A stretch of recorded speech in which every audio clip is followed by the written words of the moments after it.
Bismillahirrahmanirrahim. Assalamualaikum warahmatullahi wabarakatuh. Bismillah walhamdulillah. Assalatu wassalamu ala rasulillah Sayyidina Muhammad ibn Abdullah wa ala alihi wa sahbihi ahli sidqi wal wafa.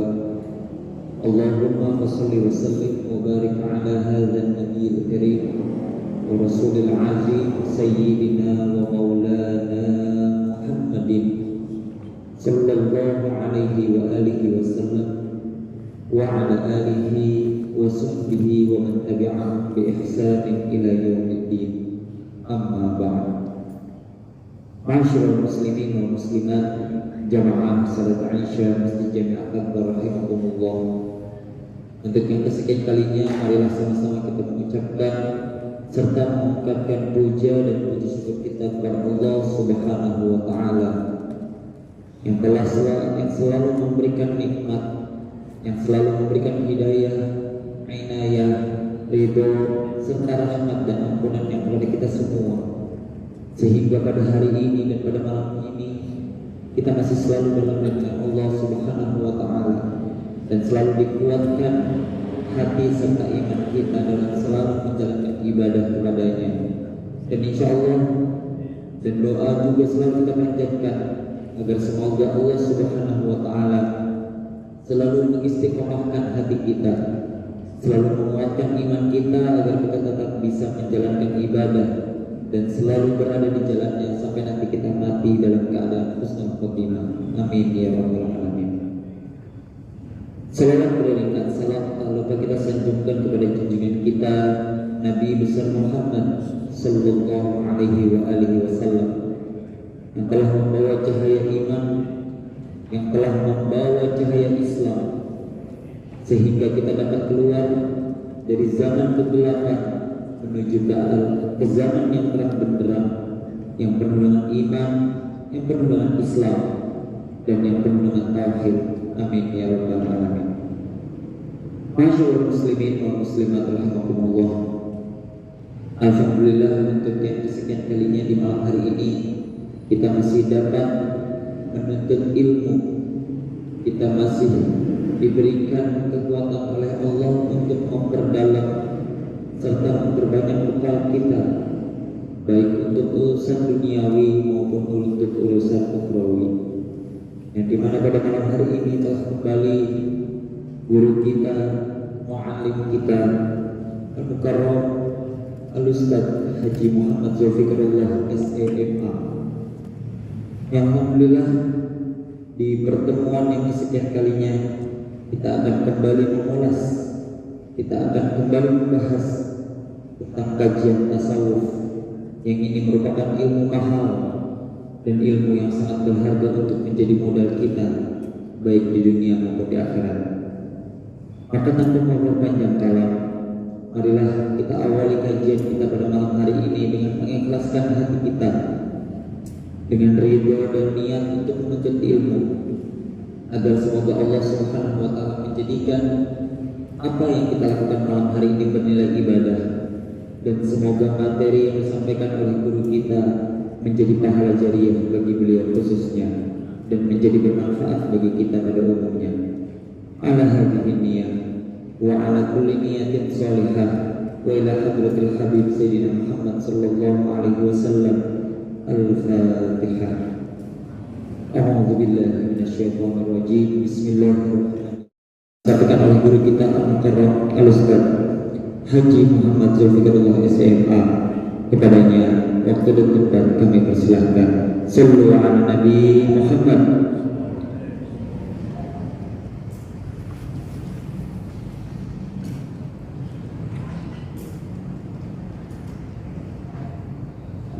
Bismillahirrahmanirrahim. Yang sangat kami hormati dan kami muliakan Ketua DKM Masjid Jami' At-Taqwa, Dr. kami datang Raji serta segala pengurus, guru kita Ustaz Haji Haji Subrada, serta segenap para asatizat, farihin dan juga Bapak Ibu jamaah salat Isya Masjid Jami' At-Taqwa yang insyaallah diberkahi dan dirahmati Allah Subhanahu wa taala. Wahai penjaga tahiyatul Islam, Assalamualaikum warahmatullahi wabarakatuh. Innal hamdalillah nahmaduhu wa nasta'inuhu wa nastaghfiruhu wa natubu ilayhi wa na'udzu billahi min shururi anfusina wa sayyiati a'malina. May yahdihillahu fala mudilla lahu wa may yudlil fala hadiya lahu. Asyhadu an la ilaha illallah wahdahu la syarika lahu wa asyhadu anna Muhammadan abduhu wa rasuluhu la nabiyya wa la rasula ba'da. Allahumma salli wa sallim ala sayyidina Muhammad ibn Abdullah wa ala alihi wa sahbihi wa man tabi'ahum bi ihsanin ila yaumil qiyamah. Amma ba'd, subhanaka la ilma lana illa ma 'allamtana innaka antal alimul hakim. Allahumma rzuqna fahman nabiyyin wa hifdzal mursalin wa ilhamal malaikatil muqarrabin. Ya Fattah ya Alim, iftah qulubana futuhal arifin bi hikmatika ya rabbal alamin. Fadilatul Farmun, Bapak Ibu jamaah yang insyaallah diberkahi dan dirahmati Allah Subhanahu wa taala. Izin menyapa kembali di malam hari yang penuh dengan kesejukan ini. Bagaimana kabarnya Bapak Ibu semua? Semoga lafaz hamdalah yang diucapkan menjadi kualitas kesyukuran yang terus bertambah di sisi Allah Subhanahu wa taala. Karena ketika seseorang memiliki kualitas kesyukuran yang baik, maka ini akan berbanding lurus dengan kualitas kebahagiaan di dalam kehidupannya. Dengan izin Allah, kami kemarin baru menyelesaikan sebuah program pendidikan di Kuala Lumpur dalam program Certified Islamic Positive Psychology. Alhamdulillah, dengan beberapa sahabat-sahabat dari Malaysia, Singapura dan juga Indonesia, kita mengelaborasi pendekatan ilmu psikologi positif dan bahkan yang bagaimana itu dibingkai di dalam pandangan dan nilai-nilai Islam. Dan menariknya yang tadi disebutkan oleh moderator kita, guru kita, bahwa ini ilmu mahal. Karena ternyata bahkan di dunia barat hari ini, ilmu tentang pencerahan jiwa ataupun tentang penyucian jiwa menjadi satu ilmu yang dibutuhkan di tengah kondisi mental illness yang sedang terjadi. Bahkan seorang pakar psikologi namanya Martin Seligman di dalam bukunya Authentic Happiness, maka beliau menyampaikan di banyak forum, setidaknya ada 3 level seseorang itu bahagia. Yang pertama adalah the pleasing life, hidup yang dia merasakan bahagia, gembira, tapi hanya dari sisi luarnya saja, dari sisi kelihatannya ceria, ataupun yang dia ikuti adalah kesenangan dan hawa nafsunya saja. Maka ada orang yang seperti ini, pokoknya yang penting flexing, mau dia punyanya seperti apa, yang penting dia bisa pamer di hadapan orang lain. Maka orang-orang yang seperti ini adalah merupakan yang bahagianya itu adalah artificial, hanya sekedar masking, hanya sekedar pura-pura. Karena di atas itu ada lagi namanya the good life. The good life ini kehidupan yang dimana seseorang itu bisa mencapai pencapaian di dalam hidupnya, sukses dalam karir pekerjaannya, anak-anaknya berhasil dan seterusnya.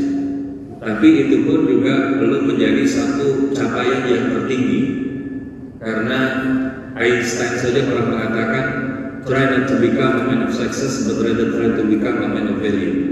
Berusaha tidak sekedar menjadi orang-orang yang sekedar sukses dan berhasil, tapi jadilah orang yang memiliki nilai. Maka Martin Seligman mengatakan yang berikutnya adalah apa yang disebut dengan the meaningful life, kehidupan yang penuh makna. Maka kehidupan yang penuh makna ini tidaklah dimiliki seseorang kecuali setidaknya dia punya 2 hal di dalam kehidupannya. Yang pertama adalah the clarity of purpose, dia punya kejelasan tujuan akan apa yang dia capai di dalam kehidupan. Dan yang kedua adalah passion, atau yang kita bahasakan semangat, gairah di dalam mencapai tujuan. Maka hari ini kita belajar dari Buya Hamka, di mana beliau mengatakan kalau hidup sekedar hidup, maka kerak di hutan juga hidup. Kalau kerja sebatas kerja, maka kerbau di sawah juga kerja. Yang membedakan daripada kita dan yang disebutkan Buya Hamka, makna. Maka hari ini mudah-mudahan kita pun juga tidak sekedar ketika datang di pengajian kita malam hari ini sekedar di level pleasant life. Yang penting pokoknya saya happy lah Ustaz, healing time, daripada saya nggak ngapa-ngapain, mendingan datang ke sini. Maka itu bukan sesuatu yang kita harapkan. Tapi the good life itu level minimal. Bahwa kalau kita disibukkan dengan yang manfaat, maka itu salah satu pertanda Allahnya masih memilih kita jadi orang-orang baik. Tapi kita berharap nikmat keterpilihan ini menjadi sebuah nikmat yang mendatangkan banyak karunia dari Allah. Yaitu apa? Ketika kita bisa memaknai, karena ternyata di dalam hidup kita bukan tentang banyaknya amal ataupun besarnya amal yang dimiliki, akan tetapi Allah mengingatkan alladzi khalaqal mauta wal hayata liyabluwakum ayyukum ahsanu amala.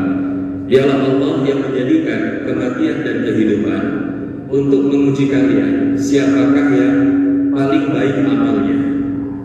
Karena ada orang sama-sama lulusan sekolahnya, sama-sama lulusan pondoknya, sama-sama umurnya, tapi kualitas hidupnya sama atau beda Bapak Ibu? Mesti berbeda-beda. Begitu juga dengan kita hari ini, sama-sama KTP-nya Islam, sama-sama melaksanakan sholat, sama-sama datang ke pengajian, tapi apakah kualitas hidup kita sama? Maka inilah yang kemudian dikatakan dalam ilmu psikologi modern hari ini, kenapa makin sering berhenti pada the meaningful life, dan ini juga diikuti oleh Viktor Frankl dan beberapa yang lain. Tapi intinya adalah karena setelah orang menemukan makna, dia semakin sadar bahwa dia bukan apa-apa dan bukan siapa-siapa, karena ada yang menciptakan dan memfasilitasi di dalam kehidupan seseorang, di dalam kehidupannya. Siapa itu? Allah Subhanahu wa ta'ala. Dan itu yang akan menghantarkan mereka sampai kepada tauhid. Maka hari ini bersyukurlah kita kalau kita lahir dalam keadaan muslim, orang tua kita muslim, kita sampai sekarang muslim, tapi kalau kita nggak paham tentang keislaman kita, apa yang kita lakukan di dalam hidup kita, maka ini tentu adalah sesuatu yang membuat kita semakin jauh dari nilai-nilai Islam itu. Maka hari ini ada orang yang mengaku Islam tapi agnostik. Ada orang yang bilang Islam tapi nggak pernah sholat. Dia Islam, sholat tapi tidak mencegah maksiat. Kenapa? Karena dia tidak sampai kepada level pemahaman bahwa dirinya sebagai seorang hamba.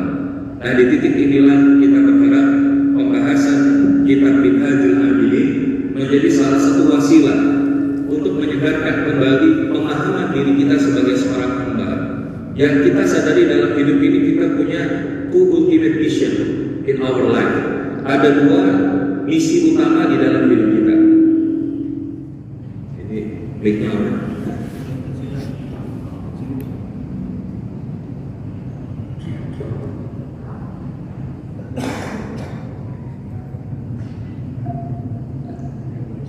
Bismillah. Amin. Ya, jadi ada yang kita sebut adalah two ultimate mission in our life. Ada dua misi utama di dalam hidup kita. Yang pertama itu adalah tentu tugas kita di atas muka bumi adalah menjadi seorang hamba Allah. Surat Az-Zariyat ayat 56. Insya Allah ayat ini sering kita ulang-ulang supaya semakin menegaskan tentang apa dan bagaimana utamanya misi hidup kita di atas muka bumi. Wa ma khalaqtul jinna wal insa illa liya'budun. Dan tidak aku ciptakan jin dan manusia kecuali untuk beribadah. Nah, dalam konteks beribadah ini adalah kita membahasakan we are live for serving to Allah, for serve to Allah. Walaupun kemarin ketika kita membahas itu beberapa kawan-kawan bilang, Ustaz, we do not using the verb ataupun the structure of words serve, but we use slave. Jadi kita membahasakannya dalam bahasa Inggris itu bukan lagi servant of Allah. Karena kalau kita menjadi servant of Allah, we have right to choose we serve or not, gitu ya. Kita akan memilih mau melayani atau tidak. Tapi kalau menjadi slave of Allah, menjadi hambanya Allah, budaknya Allah, inilah yang kita masukkan hakikatnya. Bahwa kita itu mengikuti apa yang Allah mau, apa yang menjadi aturan Allah. Karena hidup kita bukan maunya kita, tapi kita mengikuti maunya Allah. Nah ini yang pertama. Dan yang kedua adalah to lead others. Karena peran kita inni ja'ilun fil ardi khalifah, dalam Al-Qur'an 30. Bahwa Allah Subhanahu wa taala menjadikan manusia itu untuk menjadi khalifah. Dalam hal apa? Untuk melayani, untuk berkontribusi, untuk memakmurkan bumi. Maka dua tugas utama inilah yang hakikatnya perlu kita sadari, sehingga untuk mencapai dari apa yang kita sebutkan tadi, maka Imam Al-Ghazali rahimahullah membahas di dalam pertemuan sebelumnya ada 7. Ya, kalau membahasakan di dalam kitab ini aqabat. Kalau aqabat itu tanjakan, ya. Tapi kita membahasakan dengan bahasa sederhana tahapan. 7 tahapan seorang hamba di dalam rangka menjalankan perannya sebagai abdul, sebagai hamba beribadah kepada Allah Subhanahu wa taala. Nah, apa 7 tahapan atau 7 tanjakan itu? Maka malam ini dengan izin Allah Subhanahu wa taala kita masuk di tanjakan yang pertama, yakni apa yang disebut dengan al-aqabatul ula wa hiya aqabatul ilm. Tanjakan pertama atau tahapan pertama seorang hamba di dalam perjalanannya menuju Allah Subhanahu wa taala adalah daripada tanjakan atau tahapan ilmu. Kenapa? Karena kalau kita membahasakan dengan pendekatan why, what, how to, karena kalau kita bahas kitab ini rasanya 30 menit nggak cukup, kita akan pakai pendekatannya kenapa pentingnya ilmu di dalam kehidupan kita. Maka setidaknya Imam Al-Ghazali menyebutkan bahwa di antara kenapa pentingnya ilmu di dalam kehidupan ini adalah merupakan 2 hal yang paling berharga di dalam kehidupan seorang manusia, yaitu apa? Ilmu dan ibadah. Di mana kemudian beliau menjelaskan di dalam tulisannya beliau ini, fa aqulu billahi wa billahi taufiqi ya talibal khalas wal ibadah alayka awwala waffaqaka Allah bil ilm fa innahu al qutbu wa alayhi al madad. Jadi ketika disebutkan bahwa hanya kepada Allah saja kita minta pertolongan, maka wahai pencari keikhlasan dan ibadah, wajib bagimu di permulaan semoga Allah memberikan taufik kepadamu untuk menuntut ilmu. Kenapa? Karena sesungguhnya ilmu itu adalah fa'innahul qutbu, yaitu poros, pusat daripada segala sesuatu. Kalau kita di dalam muka bumi ini punya 2 kutub, yaitu apa? Kutub utara dan kutub selatan, gitu ya. Nah, tapi di dalam kondisi kita, di dalam kehidupan, kita punya poros yang paling utama yaitu al-ilm. Sementara yang lainnya wa'alaihi al-madar, dan di atas ilmu itulah beredar segala sesuatu. Apakah itu ibadah, apakah itu amal soleh kita, apakah itu perbuatan-perbuatan kita. Maka begitu pentingnya dalam urusan ilmu, maka di antara ayat-ayat yang menegaskan tentang pentingnya ilmu, bagaimana kedudukan ilmu, insya Allah kalau jamaah at-taqwa ini kelihatan rata-rata yang hadir adalah para ahli Quran, karena nggak pada pegang Quran, insya Allah sudah hafal Quran 30 juz di bulan kepala. Al-Mujadalah ayat 11, yang fa'illahu alladhina amanu walladhina utul ilma darajat. Jadi kalau bahasanya yang fa'illahu alladhina amanu minkum walladhina utul ilma darajat, Allah meninggikan derajat di antara kalian orang-orang yang beriman dan berilmu.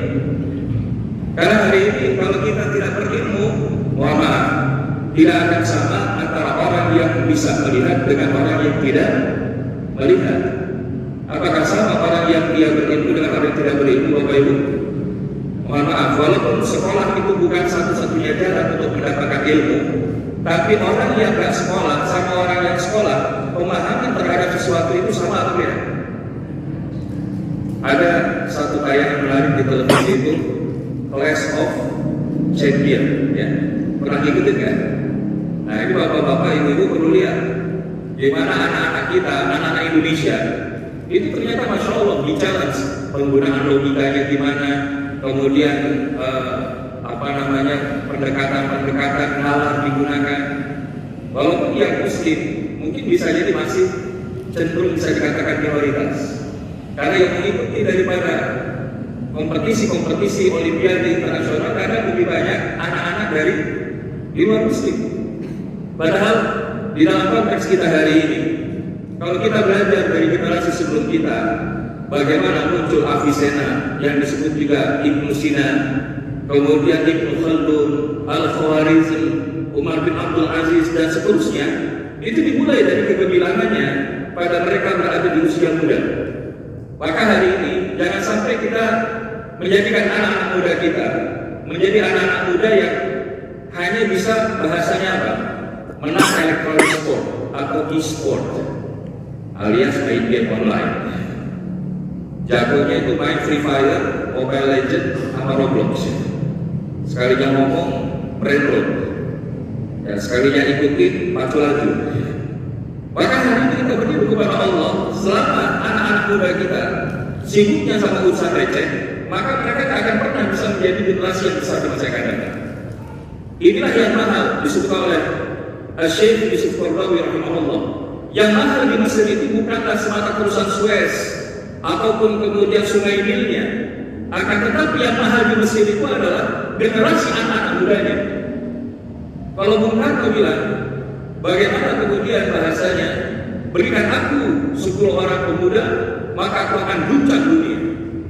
Tapi kalau hari ini, berikan aku 10 orang pemuda untuk dibuat jadi girl band sama boy band, maka ini sesuatu yang kalau kita lihat bagaimana generasi anak-anak muda hari ini, passion terhadap keilmuan itu bisa dikatakan masih cenderung perlu kita dongkrak. Saya nggak bilang benar, tapi kemarin ketika kita mendapatkan kesempatan di sebuah sekolah Islam IDA Cinere, disebutkan bahwa kualitas keilmuan anak-anak usia menengah di level ASEAN dari 81 negara, Indonesia berada di peringkat 69. Berarti ini tinggi atau di bawah? Nah, ini urusan-urusan seperti ini saja kita di bawah, apalagi dalam urusan-urusan yang kemudian bahasanya lebih mengarah di dalam kehidupan jangka panjang, kehidupan akhirat di antaranya. Maka kita berlindung kepada Allah Subhanahu wa taala daripada kebodohan, daripada kejahilan. Karena yang membuat sebuah bangsa itu maju tidak salah satunya faktor kebodohan, kefahaman akan ilmu. Kalau hari ini masalah bagaimana ijazah asli atau palsu ini menjadi peringatan bagi kita bahwa aktualisasi keilmuan itu perlu juga memiliki yang namanya validitas. Maka di dalam pembelajaran kita hari ini, seakan Imam Al-Ghazali rahimahullah merimain kembali tentangnya bagaimana pentingnya ilmu di dalam kehidupan seorang muslim.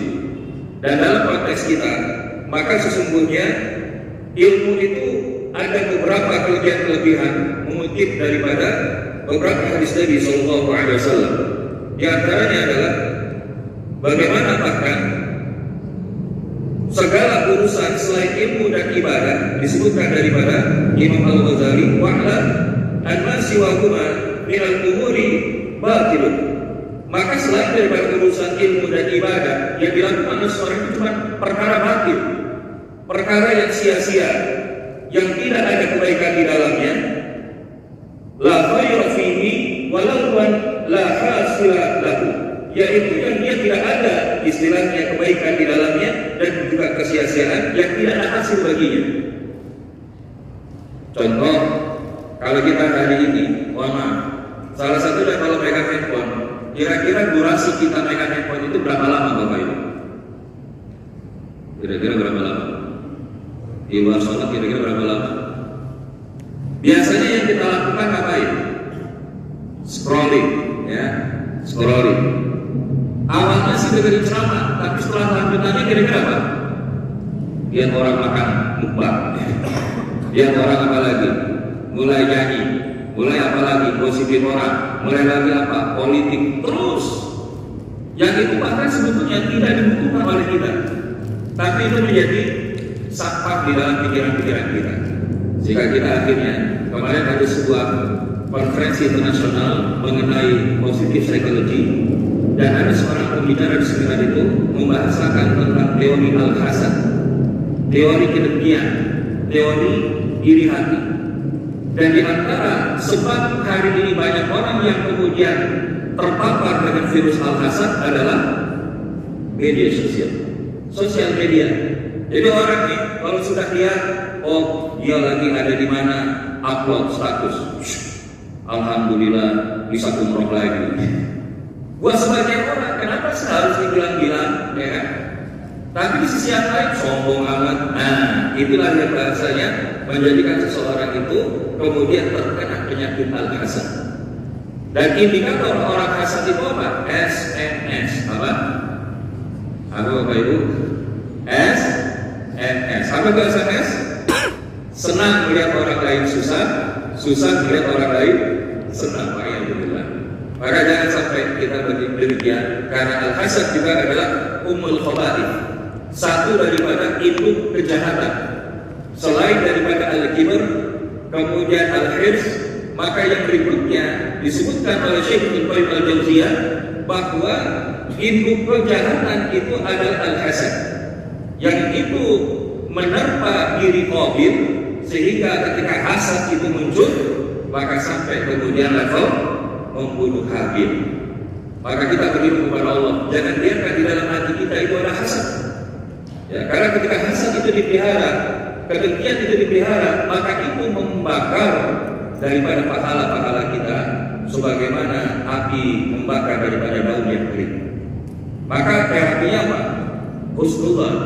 Kita membiasakan untuk berprasangka baik kepada orang lain.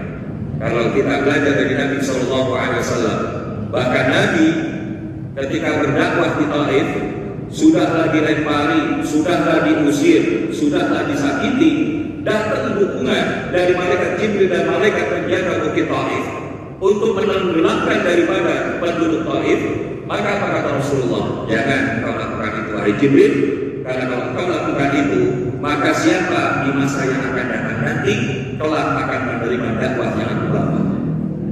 Inilah yang perlu kita hadirkan di tengah umat hari ini. Jangan sampai kita menjadi orang-orang yang gampang hasad terhadap saudara kita, gampang dengki kepada saudara kita. Ada hanya beda karena urusan kelompok, golongan, bahkan mazhab fikih, padahal kita masih berada yang di muktabarah. Tapi kemudian kita masih menjadi orang-orang yang gampang berburuk sangka terhadap saudara kita. Kalau bukan ustaz kelompok saya nggak mau ikut ngaji. Padahal Al-Qur'annya sama, hadisnya sama. Kalaupun ada perbedaan di dalam interpretasi menjelaskan sebuah ilmu, itulah kekayaan khazanah daripada ilmu yang hari ini ada di tengah umat. Makanya Bapak Ibu yang dirahmati Allah Subhanahu wa taala, maka kalau kita telah mengetahui pentingnya ilmu dan ini akan berdampak di dalam ibadah kita, maka kita akan menjadikan ilmu ini menjadi di antara permata yang paling mulia di dalam kehidupan kita. Dan karenanya bahkan Nabi SAW bersabda, Inna fadlal alim alal amin kafadli ala adri rajuli di ummati. Jadi disebutkan oleh Nabi SAW, sesungguhnya keutamaan seorang yang berilmu atas orang yang ahli ibadah itu seperti keutamaanku atas laki-laki yang terendah daripada umatku. Jadi Masya Allah, Al-Qawqala Nabi SAW. Jadi kalau Bapak Ibu ingin nanyakan hadisnya dari mana Ustaz? Silakan lihat di sini ya, ada kitabnya. Kalau kita pakai kitab-kitab terjemah, kita misalkan hadirkan ini dari Pustaka Kautsar, ini disebutkan, tidak ada referensi. Tapi kalau kita munculkan yang ini, maka kita akan dapati di antaranya hadis riwayat At-Tirmidzi, kemudian Ad-Dailami dan beberapa hadis riwayat yang lain. Ini dijelaskan mengambil dari Mujahid Salih dan lain sebagainya. Maka Bapak Ibu yang dirahmati Allah Subhanahu wa taala, pernah kita perhatikan kisah ketika ada syaitan, tolong dijawab Bapak Ibu. Ketika dia hadapkan bagaimana ingin menggoda ada dua orang di masjid, yang satu lagi sholat, yang satu lagi tidur. Tapi pertanyaannya, kira-kira setan bahasanya lebih mudah godain yang mana? Yang sholat kembali tidur. Sholat. Berarti yang lagi tidur nggak digodain ya. Makanya di sebagian udah tidur duluan ya. Kalau udah tahu ini ceritanya ya. Kenapa bisa begitu? Karena bahasanya syaitan itu mudah menggoda orang yang sholat lantaran apa? Karena orang yang sholat tapi nggak pakai ilmu. Nah sementara seorang yang dia tidur tapi tidurnya dalam keadaan berilmu, maka setan takut. Bahasanya apa? Kalau orang berilmu itu bangun dan dia melihat saya sedang menggoda orang yang sholat itu, maka dia akan memperbaiki dari kesalahan orang yang sholat tanpa ilmu itu. Maka itu kedudukan alim. Makanya Nabi SAW menjelaskan keutamaan orang yang berilmu di atas seorang ahli ibadah itu seperti kedudukan Nabi dengan kedudukan laki-laki yang terendah dari umat Nabi. Berarti tinggi nggak kedudukannya Bapak Ibu? Jadi tingginya kedudukan seseorang hari ini bukan karena faktor jabatan, faktor kekayaan, faktor banyaknya follower, subscriber, atau yang lainnya, tapi ada karena keilmuannya. Di dalam hadis yang lain bahkan disebutkan, wa qala Nabi sallallahu alaihi wasallam,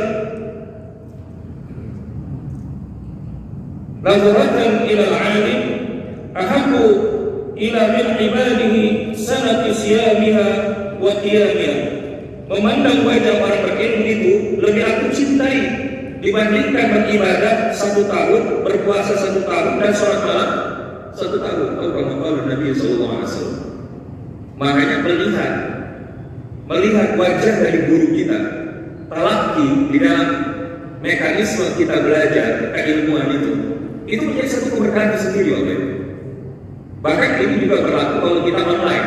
Maka kami kalau dalam majelis online suka bilang, kalau yang tidak punya wujud, maka silakan buka kameranya, on kamera. Kenapa? Itu keberkahan ilmu. Sudahlah kita online, udah gitu off cam. Nah, tapi kalau kita hari ini, alhamdulillah pandemi sudah berlalu, tidak ada alasan bagi kita lagi untuk social distancing. Harusnya kita makmurkan majelis-majelis seperti ini agar apa bisa talaki, berhadapan langsung dengan guru-guru kita, mendapatkan ilmu kebaikan dari mereka. Karena yang disampaikan bukan hanya tentang sekedar knowledge, tapi juga tentang spirit.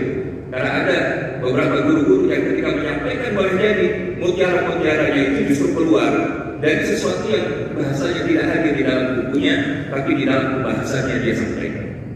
Nah, oleh karenanya Bapak Ibu jamaah dirahmati Allah Subhanahu wa taala, au kama qala Nabi sallallahu alaihi wasallam, maka dalam hadis yang lain, maka aku tunjukkan kepada kalian tentang penghuni surga yang paling mulia, maka disebutkan qala hum ulama'u ummati, yaitu mereka adalah orang-orang berilmu daripada umatku. Au kama qala Nabi sallallahu alaihi wasallam. Maka sebetulnya inilah yang menjadikan beberapa alasan kenapa pentingnya bagaimana ilmu itu perlu dimiliki oleh setiap kaum muslimin. Hadis-hadis lainnya banyak. Misalkan utlubul ilma minal mahdi ilal lahdi, talabul ilmi fariidatun ala kulli muslimin wa muslimat. Ungkapan Mu'adz bin Jabal radhiyallahu anhu, al-ilmu imamul amal wal amalu tabi'ah. Ilmu itu memimpin amal dan amal itu akan mengikuti sesuai daripada ilmunya. Jadi bahasanya Imam Al-Ghazali meletakkan di dalam tangga pertama seorang abid itu adalah punya ilmu. Jangan sampai kita hari ini Bapak Ibu sholat tapi tak pakai ilmu, bahkan hidup kita tak pakai ilmu. Maka bagaimana kita bisa menghadirkan kehidupan yang disebut ahsanu amalan di dalam kehidupan kita jikalau kita tidak memiliki ilmu? Maka oleh karenanya ilmu menjadi asal muasal yang perlu diikuti, di mana wajib kita mendahulukannya atas ibadah, dan itu hanyalah karena 2 perkara. Jadi kenapa pentingnya ilmu itu? Maka singkatnya disebutkan bahwa ada 2. Yang pertama adalah, saya ingin sampaikan secara singkat saja karena ini merangkum dari hampir sekitar 10 sampai 12 halaman, tapi di kitab yang satunya ini dirangkum menjadi 4 sampai 5 halaman. Maka disebutkan bahwa yang pertama itu adalah kenapa ilmu itu harus kita dahulukan dari yang lainnya di dalam perkara kita seorang hamba. Yang pertama adalah agar ibadah yang kita lakukan itu adalah kita lakukan dengan bersih, dengan ikhlas, karena kita harus mengenal zat yang kita ibadahi. Karena hari ini banyak orang yang tahu Allah tapi belum tentu dia kenal Allah. Dia tahu Allah yang menciptakannya. Tapi kalau ketika dia lagi susah, dia nggak sibuk cari Allah, dia nggak sibuk kembali ke Allah, tapi dia cari orang, cari makhluk yang bisa menyelesaikan menurut dia akan masalahnya itu. Padahal kalau dia kemudian memahami ilmunya, tidak ada yang tidak mungkin bagi Allah, betul atau tidak? Bagi manusia, kamusnya itu nggak mungkin, tapi bagi Allah ada nggak kamusnya Allah nggak mungkin? Nggak ada. Dari mana dalilnya? Surah Yasin ayat 82. Innama amruhu idza arada syai'an ay yaqula lahu kun fayakun. Jadi tugas kita itu bagaimana menghadirkan kunnya Allah di dalam apapun yang hari ini sedang kita jalani di dalam kehidupan kita. Maka itu salah satunya, bahwasanya bagaimana kemudian ilmu yang kita hadirkan itu harusnya menjadikan kita menjadi orang-orang yang memahami Allah Subhanahu wa Ta'ala, mengenal daripada zat yang kita ibadahi, kemudian mengenali daripada ilmu-ilmu kewajiban-kewajiban syariat, kemudian daripada ibadah syariat seperti apa yang kita lakukan, ruang lingkup dari ibadah batiniah, dan itu semua adalah berada dalam wilayah itu. Dalam hadis riwayat Abu Dawud, Nabi SAW menjelaskan, ilmu salatan, ilmu itu 3. Sementara selain daripada ilmu itu, maka yang lainnya itu adalah ziyadah, hanya tambahan saja. Apa 3 ilmu itu? Yang pertama adalah ayatul muhakkamah, ayat-ayat Al-Quran yang jelas sebagai sumber hukum di dalam kehidupan kita, yang menjadi ketetapan hukum di dalam kehidupan kita. Itu perlu kita belajar. Yang kedua adalah sunnatul qa'imah, yang kedua adalah sunnah Nabi yang ditegakkan, dan yang terakhir adalah wal faraidul adilah, yaitu ilmu faraid yang adil.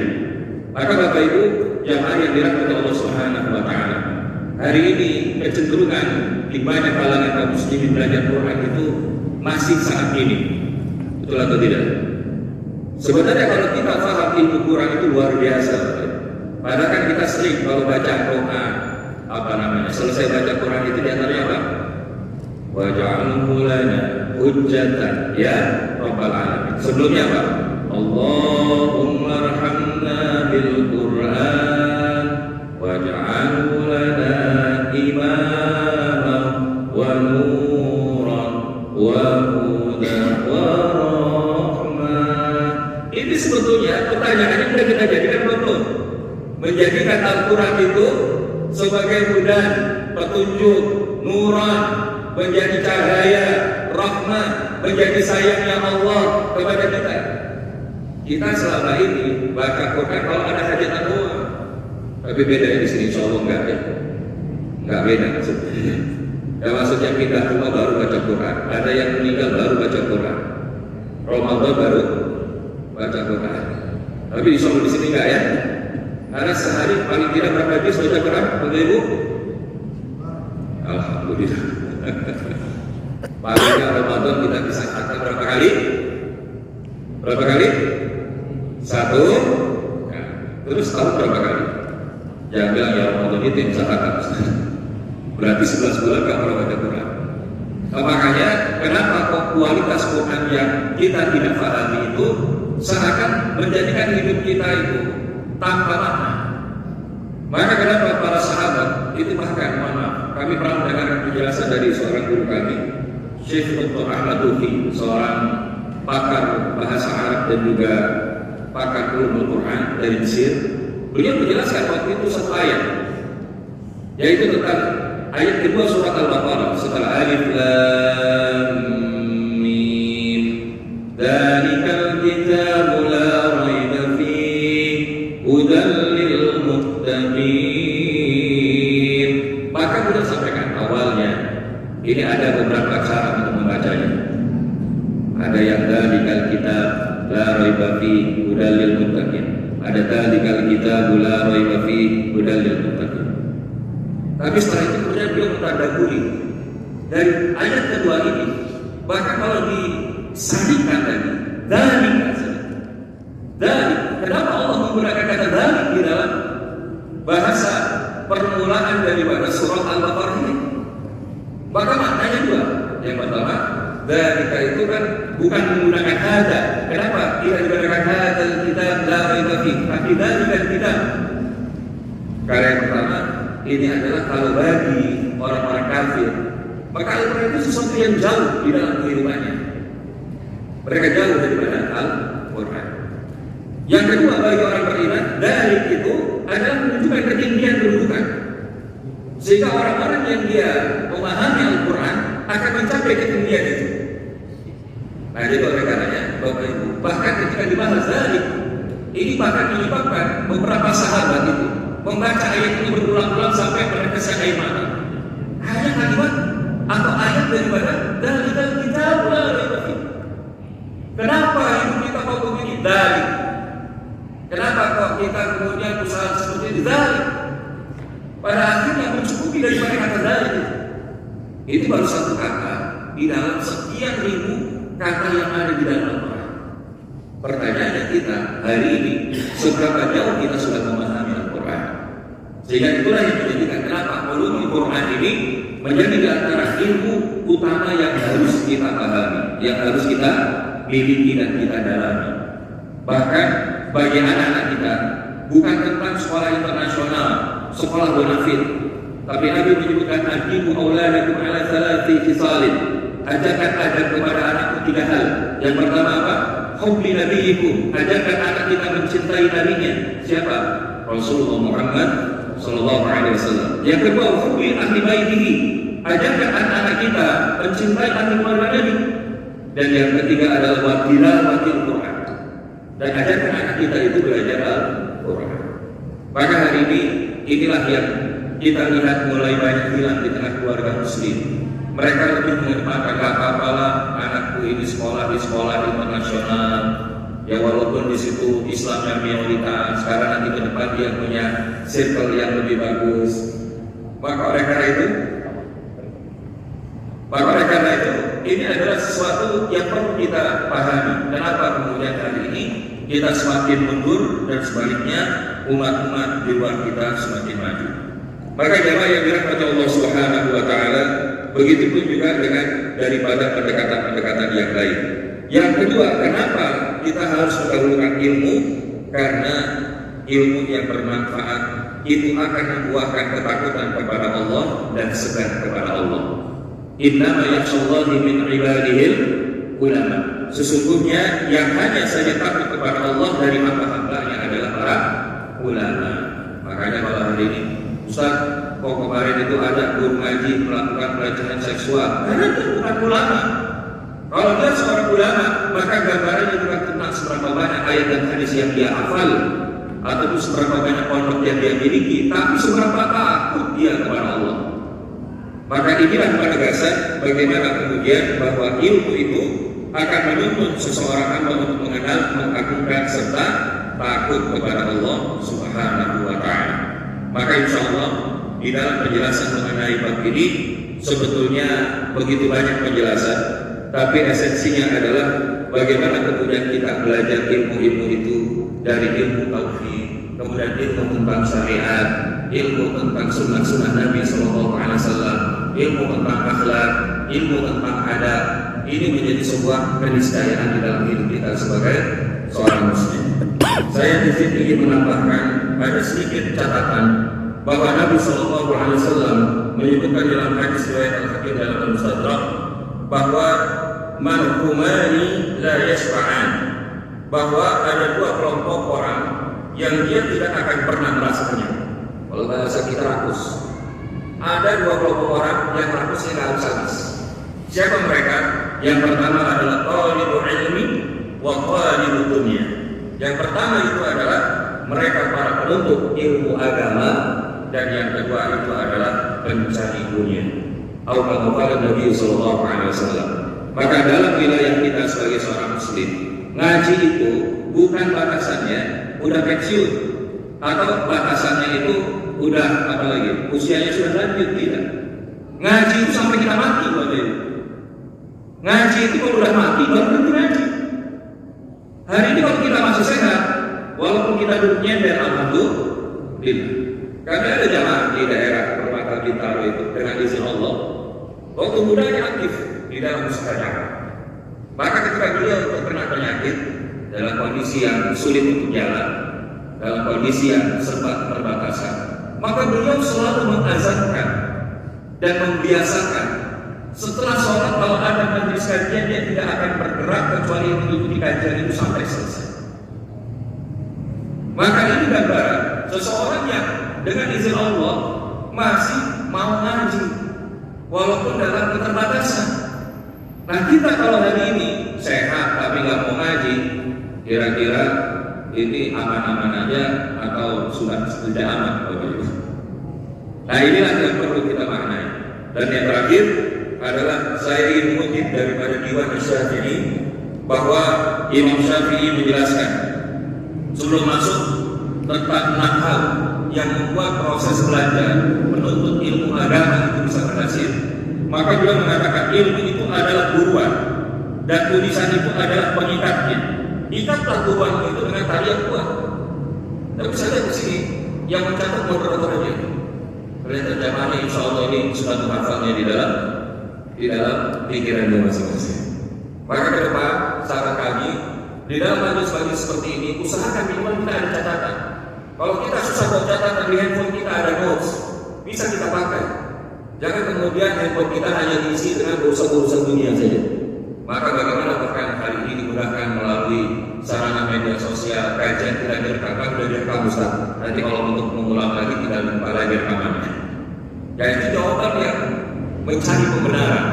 Tapi salah satu upaya kita bermujahadah di dalam mencari ilmu agama adalah diantaranya dengan mencatat, dan itu akan meningkat daripada apa yang kita pelajari.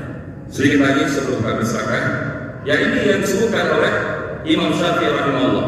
Yaqi lan tanala ilma illa bi sittati sa'alika an tafsirha bi bayan, bahwa saudara tidak akan memperoleh ilmu kecuali dengan 6 perkara yang akan saya beritahukan perinciannya. Yaitu apa?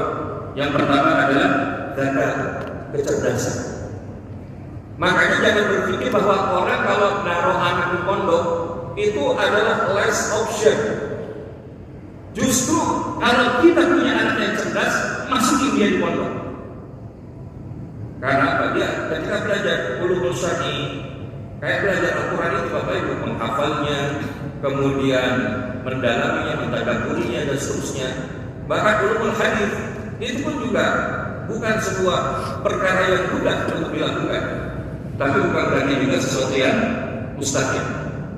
Nah jadi oleh karenanya yang pertama adalah zakat, kecerdasan. Yang kedua adalah wahifsun. Wahifsun itu adalah bagaimana kita punya yang namanya semangat belajar. Jangan kalau kita urusan syahwat kita, wah kita nggak usah disuruh mandi depan. Ya. Tapi kalau di sini, insya Allah, pokoknya jadi segera. Minimal itu semangat saya. Maka ke depan mudah-mudahan kalau kita belajar sampai melihat di Masjid Nabawi, nggak ada dia bahasanya nyender.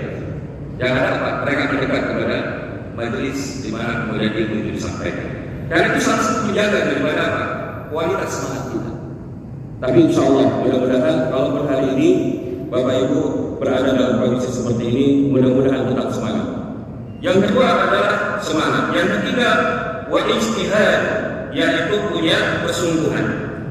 Maka bentuk kesungguhan itu adalah belajar ilmu agama itu bukan sekedar waktu sisa, tapi kita memprioritaskannya. Jangan bahasa gini, saya daripada kerjaan ngaji aja. Justru kita mengalokasikan nanti ngaji kita ini dalam satu pekan ini, hari ini, jam sekian. Itu namanya kesungguhan, termasuk di dalam menuliskannya. Yang keempat adalah bulghatun. Nah, di bulghatun ini adalah berkecukupan. Kalau bahasa lainnya itu ya dengan harta. Ngaji itu bahasanya ya agak kasar, itu mental gratisan. Karena mental gratisan, maka kita seakan-akan nothing tulus, mau datang ya oke, gak datang buat apa. Maka kami salah satunya iktibar dari pelajaran kemarin di Malaysia. Ini kami ikut program itu bukan bahasanya gratis. Pesawat harus bayar, akomodasi bayar sendiri untuk ikut sertifikasi minimal 2.000 ringgit. 2.000 ringgit dan kurang lebih 5.000 sekarang, 4.800 sampai 5.000. Untuk ikut sertifikasi life coach, untuk ikut sertifikasi professional coach, untuk sertifikasi BSP, untuk sertifikasi jadi nazir, untuk mengikuti sertifikasi menjadi DPS, itu semua harus mengeluarkan biaya. Makanya jangan sampai kita kalau ngaji, begitu ada kotak amal dari masjid, langsung kita memberikan ke sebelah lebih kecepatan. Tapi insya Allah masukin, yakin kalau kita masukin ke masjid, mudah-mudahan itu menjadi sarana apa? Masjid itu makmur. Ya, kajian ilmunya jadi keberkahan. Jangan pelit sama agama.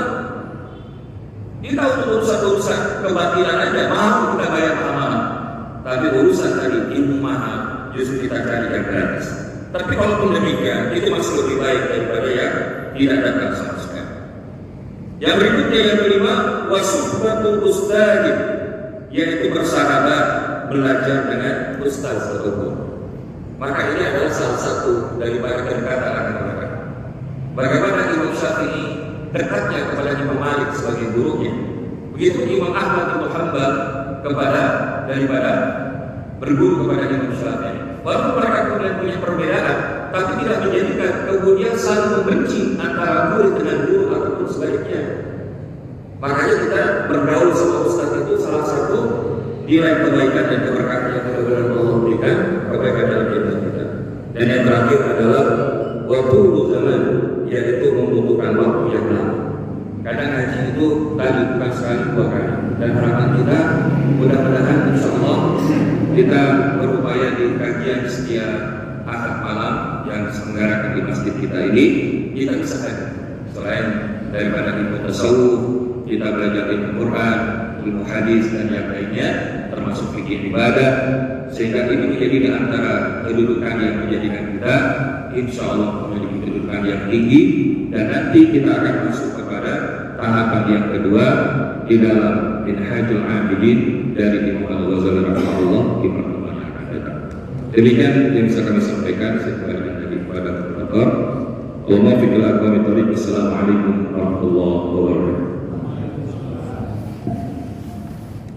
Baik, kita sampai ke tahap selanjutnya, yaitu Bapak Ibu kaum muslimin dan muslimat rahimahumullah, membuka sesi tanya jawab. Bagi teman yang ingin menanyakan beberapa hal terkait dengan penjelasan materi tadi ataupun di luar materi tadi, maka dengan segala hormat kami persilakan untuk menanyakan secara langsung.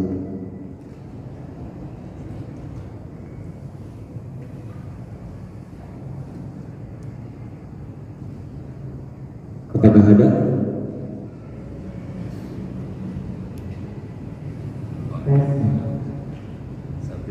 Assalamualaikum warahmatullahi wabarakatuh. Mau bertanya, kan kalau sedang berkumandang adzan, kita melakukan sholat sunnah itu, ada yang bilang tidak boleh. Itu apa hukumnya? Itu aja udah.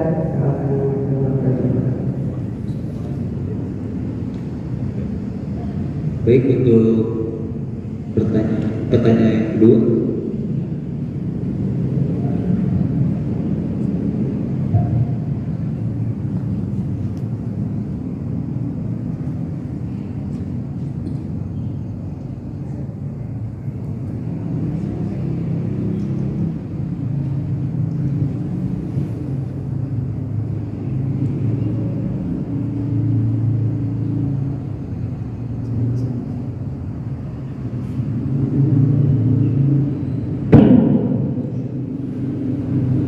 Assalamualaikum warahmatullahi wabarakatuh. Ustaz, saya ada dengar Ustaz, betul sehingga waktu yang kita punyai bernilai ibadah itu dengan kita memelihara warid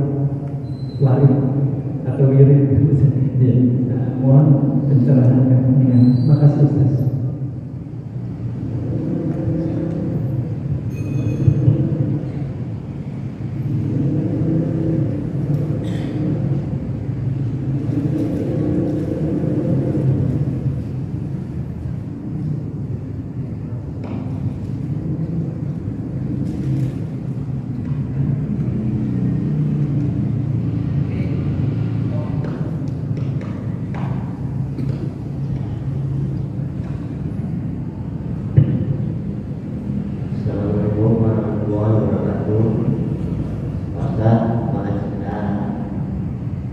misalnya kalau kita kan banyak yang namanya agama keturunan, jadi kita mau yang namanya belajar antara ilmu dan ibadah didahulukan mana kira-kira?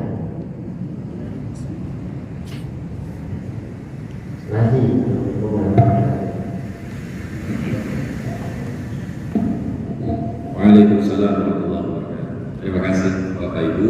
Ini pertanyaan yang insyaallah mudah-mudahan pertanyaan yang menunjukkan kualitas kefahaman akan ilmu yang akan lebih baik. Bismillah. Yang pertama, Bismillahirrahmanirrahim. Bagaimanakah hukum mengerjakan sholat sunnah di tengah azan berkumandang? Begitu ya, Bu ya? Nah, secara umum nanti insyaallah jawaban ini akan dibahas oleh guru yang mengajarkan ilmu fikih. Biar nanti beliau akan lebih dalam. Tapi dalam versi kami, boleh saja seseorang mengerjakan sholat sunnah saat azan sedang berkumandang. Tapi yang lebih afdal, lebih utama itu adalah menjawab azan dulu baru kemudian sholat sunnah. Kenapa?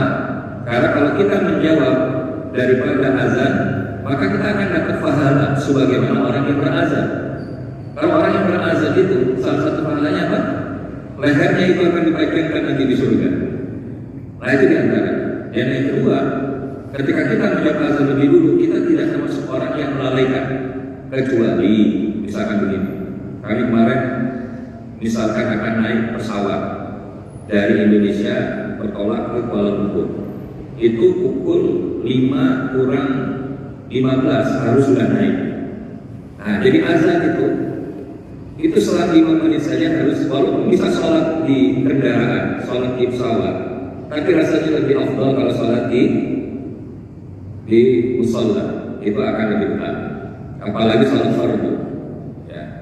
Dan berikutnya adalah kalau misalkan kita ada satu udzur, maka ketika kemudian berkumandang ada Allahu Akbar, Allahu Akbar, nah itu kita jawab Allahu Akbar, Allahu Akbar. Setelah itu kita tidak mengikuti sampai selesai azannya, kita langsung iqamah. Kemudian kita sholat berjamaah karena beberapa penumpang juga bahasanya naik di pesawat yang sama. Nah, ketika ada udzur boleh kemudian kita melakukan yang demikian. Walaupun itu tentu tidak dilakukan terus-menerus karena itu sesuatu yang sifatnya insidental. Maka ada rukhsah yang bisa diambil. Tapi kalau kembali kepada yang lebih utama, tentu mengikuti azan lebih dulu, dilanjutkan kemudian sholat sunnah, menunggu iqamah, kemudian selanjutnya melaksanakan sholat fardu. Wallahu a'lam bishawab. Yang kedua adalah bagaimana agar waktu kita berkualitas selama menjaga wirid, begitu ya. Maka sesungguhnya menjadikan waktu kita bernilai ibadah. Wirid itu adalah bagian daripada upaya menjaga kualitas zikir kita kepada Allah. Nanti kapan waktu kita bisa membahas tentang maqam zikir ini dari pendekatan Syekh Ibnu Athaillah. Karena ada zikir yang paling pertama itu adalah yang dilakukan dalam keadaan lalai dan tidak ngerti. Kita lalai dan ngerti, terus zikir itu masih utama daripada orang yang tidak zikir. Nah yang kedua, orang yang zikir itu masuk levelnya adalah di wilayah pikiran. Dia merenungkan, mentafakuri dari apa yang dia zikirkan kepada Allah. Level ketiga adalah di dalam penggunaan hati. Dia bukan lagi kemudian memikirkan, tapi merasakan bagaimana kedekatannya kepada Allah. Karena Allah dzikrillah tatma'innul qulub, akan menghadirkan ketenangan. Tapi level keempat, level tertingginya itu adalah dia mencapai kenikmatan di dalam zikirnya itu sampai dia bahasanya tadi. Kalau bahasa lainnya seakan-akan berada di dalam dimensi tersendiri. Dia merasakan kenikmatan, merasakan satu kondisi begitu dekat dengan Allah SWT. Nah, dalam kondisi kita hari ini, lalu bagaimana menjaga kualitas zikir itu? Salah satunya dari diri kita. Maka diantaranya adalah kita mengambil contoh yang contoh oleh Nabi Sallallahu Alaihi Wasallam, melakukan zikir pada sholat, ataupun qabla sholat, ataupun di waktu afdal yang besar, dalam waktu-waktu yang benar, seperti malam terakhir, kemudian di saat waktu duha, maka silakan. Nah kalau kita bekerja, maka kemudian kita juga bisa mengawali segala apapun yang kita lakukan itu menjadi dalam ibadah. Kalau diawali dengan basmalah, kita mau kerja, Bismillah, keluar rumah, Bismillahirrahmanirrahim, tawakkaltu 'alallahi la haula wala quwwata illa billah. Maka itu akan menjadi perjalanan ibadah dan di ujungnya ditutup dengan alhamdulillah. Nah, jadi apakah kemudian kualitas waktu kita akan berbanding dengan kualitas diri kita? Mungkin lebih dekatnya itu adalah zikir kita. Karena bahasa Al-Qur'annya surah Al-Baqarah 152, jika saya tidak keliru, "Fadhkuruni adzkurkum." Maka ingatlah kepadaku, maka aku akan ingat kepada kalian. Nah, inilah yang menjadikan seseorang itu kemudian menjadi orang-orang yang memiliki kualitas kehidupan dan waktunya di sisi Allah karena tidak meninggalkan Allah di dalam kehidupan. Allah ini saja. Dan yang terakhir ini pertanyaannya yang sangat relate dengan apa, yang sangat bersambung dengan apa yang kita bahas hari ini. Saya setuju bahwa kita ini kebanyakan Islamnya keturunan. Udah belajar dapatnya dari orang tua, alhamdulillah orang tua kita paham agama, tidak ada bagus. Tapi kalau orang tua kita, mohon maaf, campur-campur sama kejawen, nyampur-nyampur sama karukun, nyampur-nyampur kepada pemahaman-pemahaman yang syirik, yang batil, maka di sini kita kadang seakan-akan susah meninggalkan. Oh, ini kan nenek moyang saya dulunya begini. Nah, oleh karena itu alhamdulillah karena ini ditanyakan, sebetulnya inilah yang disebutkan oleh Imam Al-Ghazali dari tahapan pertama kita menjadi seorang beribadah yang benar kepada Allah, ahli ibadah yang benar, diawali dari ilmunya. Nah, mulainya dari mana Ustaz? Mulailah dari ilmu tauhid. Mulailah dari ilmu tauhid, mengenal Allah. Nanti kalau kita ada juga program ilmu tauhid ya. Nah, jadi kita mengenal apa yang wajib bagi Allah, mustahil bagi Allah. Nah, itu kita perlu tahu dulu. Kita jangan-jangan tahu Allah tapi belum kenal Allah. Nah, kalau kita sudah kenal Allah, maka insya Allah kita akan mengikuti apa yang Allah kehendaki dalam kehidupan kita. Belajar tentang sunnah-sunnah Nabi, bagaimana menghidupkannya, syariat yang hadir, ilmu tentang batinnya, kayak misalkan urusan hati. Ini yang saya sampaikan tadi. Kita belajar tentang ilmu hati dengan pendekatan psikologi. Apa yang ada di dalam Al-Quran itu melampaui daripada kecerdasan manusia sehebat apapun. Cuma kadang-kadang kita terimanya take it for granted. Ya udah terima aja lah. Tapi kita kadang tidak membahasnya. Bagaimana dalam pendekatan sains. Dan itulah yang hari ini mudah-mudahan insya Allah ini yang perlu kita dekatkan. Bahwa semakin seseorang itu menggunakan kecerdasannya, maka dia akan sampai kepada Allah Subhanahu wa Ta'ala. Caranya gimana Ustaz agar kita bisa begitu? Allah menjelaskan, wattaqullah wa yu'allimukumullah. Maka bertakwalah kalian kepada Allah, maka Allah mengajarkan ilmu kepada kalian. Jadi insya Allah kalau kita hari ini bertakwa saja, cuma kan pembahasan tentang takwa ini, cuma kadang-kadang membahas pas Ramadan doang.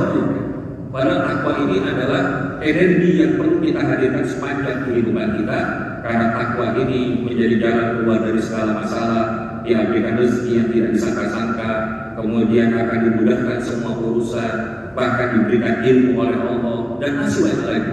Dan inilah yang kita pelajari, dan paling tidak saran kami kita bisa mengikuti kajian ini sampai selesai, karena di antaranya Imam Al-Ghazali menyebutkan setelah pembahasan mengenai panjakan atau tahapan ilmu, maka yang berikutnya adalah kita mengenali diri sehingga kita mengetahui bagaimana kurangnya diri kita di hadapan Allah untuk akan bertaubat. Dan tidak orang yang bertaubat kecuali orang yang dia mengenal Allah. Wallahu a'lam. Apakah mungkin masih ada dari jemaah yang ingin bertanya? Kalau tidak ada, kita coba saja. Baiklah, kaum muslimin dan muslimat, Bapak Ibu rahimakumullah, cukuplah sudah kita pada kajian malam hari ini. Semoga apa yang telah kita dengar, apa yang telah kita simak dari guru kita, Al-Mukarram Al-Ustaz Zulfikarullah, menjadi tambahan modal, menjadi tambahan amunisi kita dalam meningkatkan iman, dalam meningkatkan takwa, dan dalam meningkatkan kualitas ibadah kita kepada Allah Subhanahu wa Ta'ala khususnya, dan juga untuk menjadi tambahan modal kita di dalam kehidupan kita sehari-hari. Mungkin inilah saja dari kajian kita pada malam hari ini. Saya selaku moderator mengucapkan terima kasih atas perhatiannya dan mohon maaf atas waktunya. Dan untuk menutup kajian kita pada malam hari ini, Marilah kita membaca doa penutup taklim di dalam buku yang sudah Bapak Ibu pegang. Adalah sama-sama.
Subhanallahumma wa bihamdika asyhadu an la ilaha illa anta astaghfiruka wa atubu ilaik. Sekian, wabillahi muwaffiq ila aqwamit thoriq. Wassalamualaikum warahmatullahi wabarakatuh.